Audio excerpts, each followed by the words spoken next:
a classic Thursday meal that we like to eat every day of the week. Quattro formaggi, sorrentina, with tomato sauce or pesto. Gnocchi go well with any sauce, and our recommendations will make them even better.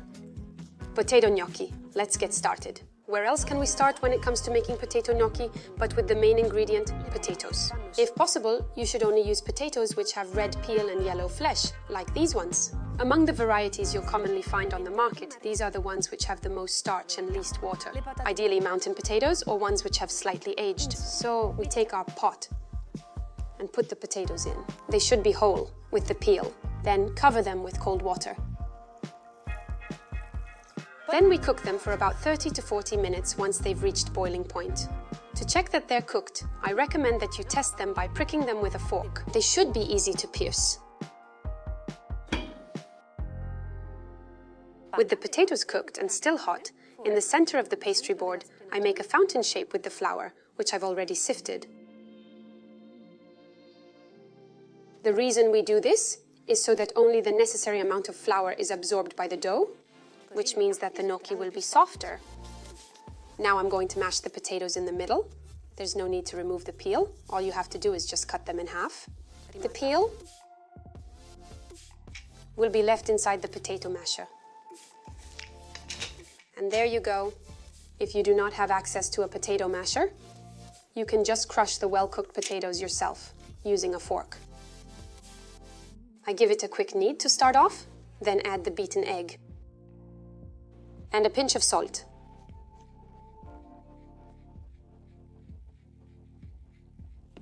And keep kneading it until you get a dough which is fairly homogeneous. But my recommendation, one golden rule of gnocchi, is not to knead them for too long, otherwise they become sticky. People often ask us if it's possible to make gnocchi without using eggs, and the answer is yes. The important thing is to make some adjustments with the final consistency, maybe adding some flour. About 50 grams should be enough for this. Here we have the dough, which has now reached the ideal consistency. And now it's time to shape the gnocchi. For this I use a scraper to cut off a piece of the dough. Then, with a sprinkling of semolina, which is better than using flour at this stage, because it doesn't get absorbed by the dough and harden the gnocchi, I roll it into the shape of a cylinder, which has a diameter of about 2 centimeters. And now I'm going to cut off the gnocchi.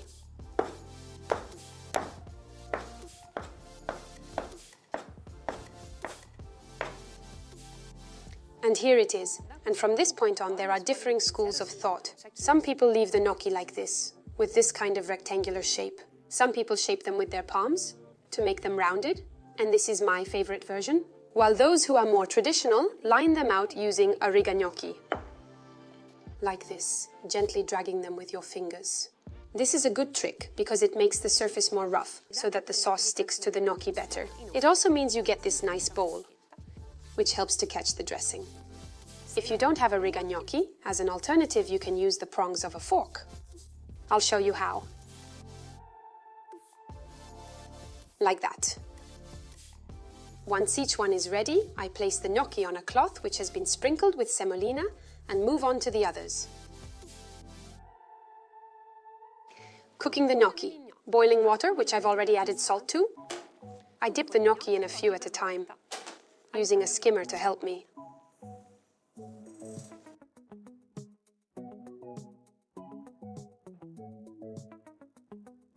As soon as they surface, I'm ready to catch them and throw them straight into the dressing. I've chosen a tomato sauce in this case.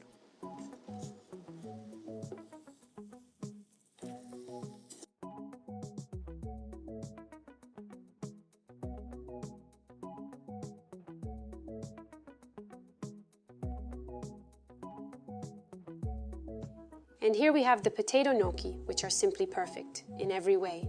I hope that you enjoyed this recipe. Give it a try and let me know what your favorite dressing is. I'll be waiting for your photos and comments on our social media. Bon appétit!